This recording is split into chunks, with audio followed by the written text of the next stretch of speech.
అంట్లు తోమపెట్టవా? లేదు నాకు ఓపిక లేదు నేను తోమను. ప్లీజ్ తోమపెట్టవా? లేదు 200 ఇస్తా, తోముతావా? తొందనక్క. ఏమండి ఇవాళ అంట్లు తోమే మూడు అస్సలు లేదు, 500 ఇస్తాను, తోమపెట్టవా? అబ్బా నాకు లేదు కానీ 500 ఇస్తాను, నువ్వే తోమేసి. లేదా నేను ఇంత 1000 ఇస్తా, నువ్వే తోమవా?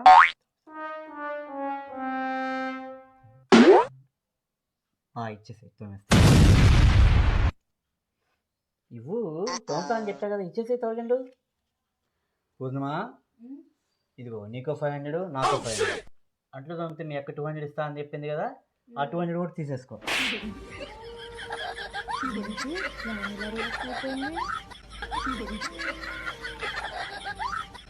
Flash back. పూర్ణిమా మీ అక్క అంట్లు తోమితే ఎంత ఇస్తుంది నీకు? 200. 200. సరే నేను చెప్పినట్టు చెయ్యి, నీకు 700 వస్తాయి, ఓకేనా? ఓకే.